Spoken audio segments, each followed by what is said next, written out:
Hi అండి. అందరూ ఎలా ఉన్నారు? అందరూ దొంగలు. హర్ష సాయి, బయ్యాసని యాదవ్, ఈ ఇమ్రాన్ ఖాన్ మొత్తం వీళ్ళందరూ దుబాయ్ పారిపోయారండి. అసలు ఈ దుబాయ్‌కి, యూట్యూబర్లకి సంబంధం ఏంటి? అసలు ఇంత 10,000 కోట్ల రూపాయల డబ్బు హవాలా రూపంలో ఎలా దుబాయ్ నుంచి ఇండియాకి, ఇండియా నుంచి దుబాయ్‌కి ఎలా ఈ హవాలా ఎలా జరుగుతుంది అని మీకు పూర్తిగా చెప్తాను. వీడియో సినిమాని మించి ఉంటది. అసలు మర్చిపోండి ఇంకా సినిమాలు కూడా దీని ముందు దగ్గర ఎందుకంటే అంత పెద్ద స్కామ్ ఉంది. అందుకే కదా ఇప్పుడు మీరు చూసుకుంటే ఏసీబీ, సిబిఐ ఈడీ రంగంలోకి దిగింది. ఇప్పుడు ఈ ఈడీ రంగంలోకి దిగిందంటే అక్కడ మీకు మనీ లాండరింగ్ హవాలా జరిగింది కాబట్టి ఈడీ రంగంలోకి దిగింది. అది కూడా కోట్లలో రూపాయలు. 100 లక్ష 2 లక్షలు అయితే కాదు. ఇంకా చాలా మంది యూట్యూబర్లు అయితే దుబాయ్ పారిపోతున్నారు. అసలు అందరూ దుబాయ్ ఎందుకు వెళ్తున్నారు అంటే వీడియో చూస్తే మీకు అర్థమవుతుంది. ప్రూఫ్లతో సహా చూపిస్తాను. ఫస్ట్ అయితే ఒక లైక్ కొట్టండి. ఫస్ట్ నాతోనే స్టార్ట్ చేద్దాం. అసలు నా యూట్యూబ్ ఇన్కమ్ మీరు చూసుకుంటే ఏది 2024 నాకు వచ్చింది అక్షరాల 1,30,00,000 రూపాయలు. మీకు కనబడుతుంది కదా, ఇదిగోండి 365 డేస్ అంటే కరెక్ట్ ఈ రోజుకి వస్తుంది 1,30,00,000 రూపాయలు. ఓకే, మీరు చూస్తున్నారు కదా, ఇప్పుడు నా యాక్సిస్ బ్యాంక్ ఒక సంవత్సరం 2024 నుంచి 2025 వరకు స్టేట్మెంట్ తెచ్చి చూపిస్తాను.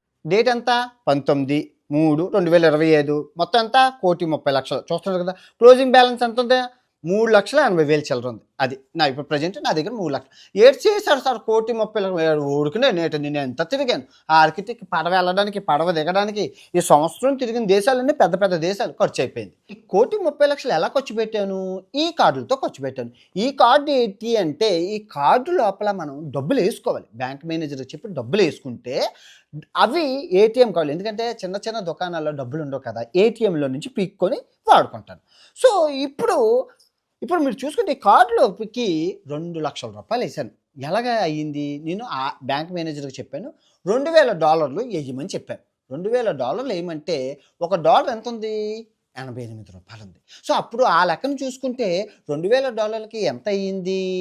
1,90,000. ట్యాక్స్ ఎంత కట్ అయింది? దగ్గర దగ్గర 35,000. టీసీఎస్ అమౌంట్ చూస్తున్నారు కదా, 35,000. మొత్తం అన్నీ కలిపి బాగా గట్టిగా వేశారు. 36,000 కట్టారు. 36,000 ఏది జస్ట్ $2,000కి నేను 36,000 కట్టాను.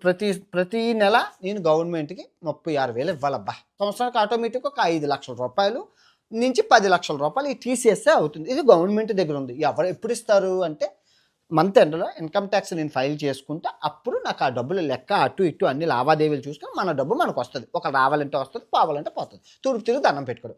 ఇప్పుడు అసలు సో ఈ దుబాయ్లో అసలు వీళ్ళందరూ ఎలా చేస్తున్నారంటే మీ అందరికీ చెప్తాను.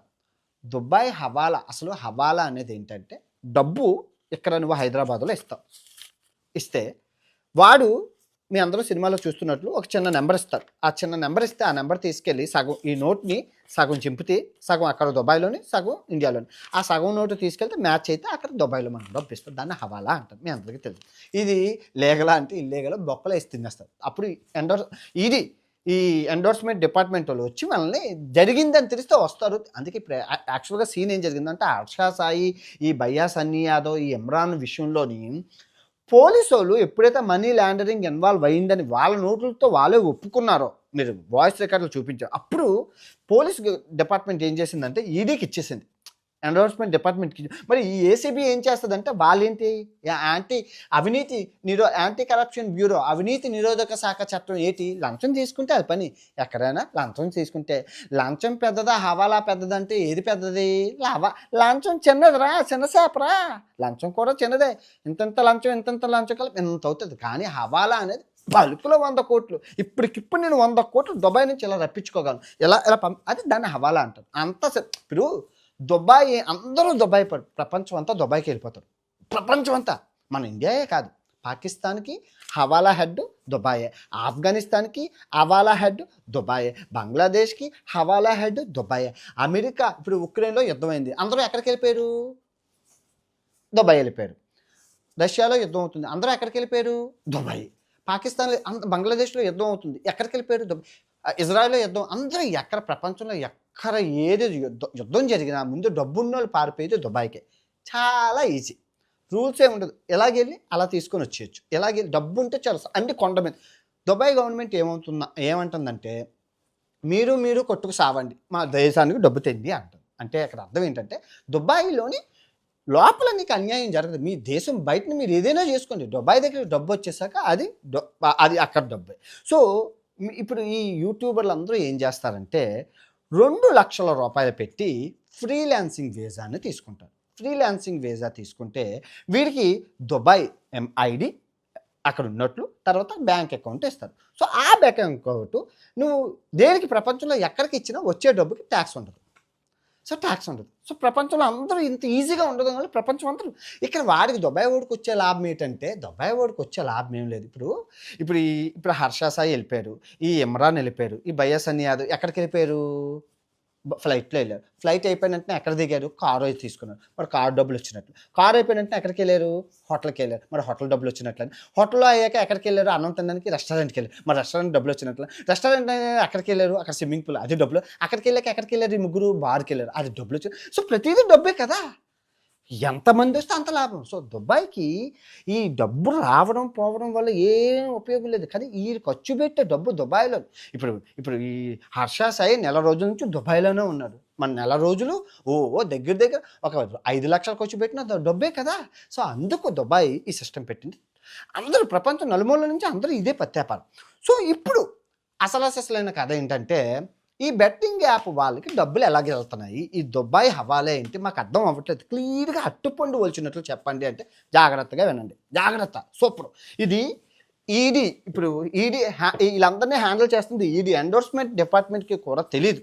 ఎందుకంటే ఇంటి దొంగని ఈశ్వరుడు కూడా పట్టుకోలేరు. అర్థం ఏంటంటే మన దొంగని, ఇంట్లో ఉన్న దొంగని శివుడు కూడా పట్టుకోలేరు. అది అంత ఈజీ. కాకపోతే ప్రపంచయాత్రకు నా అన్వేషణ 5 సంవత్సరాల నుంచి వీళ్ళందరినీ అబ్జర్వ్ చేశారు. నేను హవాలాతో మాట్లాడాను, హవాలా గ్యాంగులతో తిరిగాను. సో తర్వాత ఈ మొత్తం ఈ స్క్రాప్ అంతా ఈ బెట్టింగ్ యాప్లతో సరదాగా మాట్లాడిన నా రేట్ ఎంత, నాకు ఒక రేట్ ఉంటుంది కదా, నేను తక్కువ చిన్న నా రేట్ ఎంత నాకు ఎంత ఇస్తావు, ఎక్కడి నుంచి వస్తుంది అమౌంట్ అన్నీ అడుగుతాను. సో అవన్నీ చెప్తారు. అవన్నీ చెప్పేసి ఈ చెవితో వినేసి మెమరీ కార్డులో దాచేసుకుంటారు. ఇప్పుడు వదిలేదు, అంతా డేటా అంతా రికార్డెడ్. Okay, first scam. జాగ్రత్తగా వినండి, పోలీసు వాళ్ళకి కూడా మతులు పోతాయి. ఇప్పుడు హర్ష సాయిని కానీ, ఇమ్రాన్ కానీ, బయ్యా సన్నీ యాదవ్ కానీ ఈ ఎండోర్స్మెంట్ డిపార్ట్మెంట్ ఏదైనా చేయగలదంటే జుజుబి నా ఎందుకు చేయలేదు సార్ అంటే వీళ్ళ పరిధిలో ఏముంది? డేటా తెప్పిస్తారు, బ్యాంక్ స్టేట్మెంట్, ఇప్పుడు నా బ్యాంక్ స్టేట్మెంట్ చెక్ చేస్తారు, అలాగే చెక్ చేస్తారు, ఇన్కమింగ్ అవుట్ గోయింగ్ చూస్తారు. ఓకే క్లియర్, మీరు వెళ్ళిపోండి అంటారు. కానీ అవుట్ ఆఫ్ ద బాక్స్ వెళ్ళాలి. అవుట్ ఆఫ్ ద బాక్స్ అంటే సిబిఐ ఎలాగైతే అవుట్ ఆఫ్ ద బాక్స్ వెళ్తుందో, అంటే ఈ చట్టం న్యాయం ధర్మం కదా, లాఠీ తీసుకొని అంటారు అని వాళ్ళు మొత్తం 3rd డిగ్రీ పడాలి. 3rd డిగ్రీ పడితేనే కానీ నిజం కక్కరు. చెప్తాను చూడండి, జాగ్రత్తగా వినండి. నాకు మా గ్యాంగ్ నాకు చైనా సిరీస్ హిట్ అయ్యేటప్పుడు ₹1,00,00,000 ఆఫర్ వచ్చింది. బాగా విపరీతంగా. నాకే నెలకి 30 లక్షలు వచ్చాయి స్వామి. నాకే నెలకి 30 లక్షలు వస్తుంటే నాకు ₹1,00,00,000 ఏంటి ఆడు ఓపెన్. కాకపోతే నేను 5 కోట్ల ఇస్తారు, మీరు నాకు ఎలాగిస్తారు అండి అని అడిగాను. ఏం లేదు సార్, ఇప్పుడు మీరు చైనాలో ఉన్నారు కదా, మేము చైనాలో మీకు ఎంత అమౌంట్ కావాలంటే అంత అమౌంట్ సెట్ చేసేస్తాం సార్ అని అన్నారు. ₹1,00,00,000 ఇస్తారు కదండి, మరి అకౌంట్లో నేను ట్యాక్స్ని ఎలా మేనేజ్ చేసుకోవాలంటే 2080 అన్నారు. మా కోడ్ ఉంటుంది. సరే 2080 అంటే 20 white money, 80 black money. Black money అంటే మాకు హవాలా అంటే 20 లక్షలు వాళ్ళు మాకు అకౌంట్లో ఇస్తారు. అది నేను ట్యాక్స్కి చూపించుకోవాలి, గవర్నమెంట్కి చూపించుకోవాలి. ఆ బెట్టింగ్ యాప్ ప్రమోట్ చేసడం వల్ల 20 లక్షలు ఇచ్చారని. కానీ అది ఇచ్చింది 1,00,00,000. ఆ 80 లక్షలు మాకు హవాలాలో ఇస్తారు. ఏ దేశంలో ఉంటే ఆ దేశంలోనే, నీకు ఏ దేశంలో కావాలంటే ఆ దేశంలో. మొత్తం అంతా చైన్ లింక్, ఇదంతా హవాలా సిస్టమ్. ఓకే, ఇప్పుడు అసలైన కథ చాలా ఇంట్రెస్టింగ్గా ఉంటుంది, మిస్ కాకండి. ఇప్పుడు ఈ హర్ష సాయికి 10 కోట్లు, ఆయన ఒక బెట్టింగ్ యాప్కి 10 కోట్లు తీసుకున్నాడు. ఆ 10 కోట్లు ఆయనకి ఎలా అందండి? మరి ఇండియాలో ఉన్నారు కదా, మీ విశాఖపట్నంలోనే ఆడికి 10 కోట్లు ఎవరిచ్చారండి? బ్యాంకులో ఇస్తే బ్యాంక్ పట్టేస్తుంది. 10 కోట్ల ట్రాన్సాక్షన్ జరిగిందంటే వెంటనే నీకు అకౌంట్ ఫ్రీజ్ అయిపోతుంది, బ్యాంక్ ట్రాన్సాక్షన్ జరుగుతుంది. అక్కడ గూగుల్ పే అంటే రోజుకి 1,00,000 కన్నా మనం పంపించలేము. ఇంకా ఫారెన్ రిమిటెన్స్ 10 లక్షల ఫారెన్ నుంచి వచ్చిందన్నా కూడా దానికి నువ్వు అకౌంట్లో లెక్క చెప్పుకోవాలి ఏం చేసావని. సో మరి ఎలా జరిగింది అసలు ఈ 10 కోట్లు హర్ష సాయికి వీళ్ళు అలాగిచ్చారు? చాలా ట్విస్ట్. ఇదిగో మీరు గెస్ట్ చేయండి, మీరు ఏం గెస్ట్ చేసి ఉంటారు? ఈ 10 లక్షలు అసలు ఎలాగెళ్ళింది, 10 కోట్లు ఎలాగెళ్ళిందని 3 వేలో వెళ్ళింది. సో వైట్ మనీగా వాడు చూపించుకున్నది 60 లక్షలు. సుమన్ టీవీ ఇంటర్వ్యూలో చెప్పినట్లు 60 లక్షలు ఏదైతే ఉందో ఇన్వాయిస్, మీరు సుమన్ టీవీ ఇంటర్వ్యూలో ఉంటుంది, ఇన్వాయిస్ 60 లక్షలు చూపించాడు. 60 లక్షలు బ్యాంకుకి పడ్డది. దానికి జిఎస్టీ కట్టాడు, దానికి ట్యాక్స్ కట్టాడు, దానికి అన్ని కట్టాడు 60 లక్షలు. కానీ రిమైనింగ్ ఏదైతే ఉందో ఆ అమౌంట్ నల్లధనం రూపంలో వచ్చింది. నల్లధనం రూపంలో ఎలా వచ్చింది? 60 లక్షలు బ్యాంకులో కట్టారు, అయిపోయింది. కానీ మిగతా 40 లక్షలు ఏదైతే ఉందో లిక్విడ్ క్యాష్ ఎలా వస్తుందంటే మీకు తెలుసు కదా, మనం ఇలా చిటికలో ఎక్కడి నుంచి ఎక్కడికి ఎవరు కావాలన్నా పోలీసులు కళ్ళు గప్పి ఆయనకి 40 లక్షలు అయితే అందింది. అందుకే ఇలా దొరికినోడి కల్లా డబ్బులు ఇస్తూ ఉంటారు. ఆయన రోడ్డు మీద చూసుకుంటే ఎవరు దొరికితే ఆయన డబ్బులు ఇచ్చేస్తుంటారు. సూట్ కేసు ఓపెన్ చేయడం 10 మంది ఉంటారు బాడీ గార్డులు. ఆయన ఏదో అంబానీ కొడుకును రతన్ టాటా పుత్రుడులా బిహేవ్ చేస్తారు. అబ్బాయి సంపాదించిన డబ్బు రూపాయి కూడా ఎవరబ్బా అప్పనంగా వచ్చిన డబ్బే ఇచ్చేస్తారు. దాన్ని ఏమంటారు? నడిమంత్రపు సిరి అంటారు. దీన్ని నడిమంత్రపు సిరి అంటారు మా వైజాగ్లో. ఓకే, ఇది పక్కన పెట్టండి.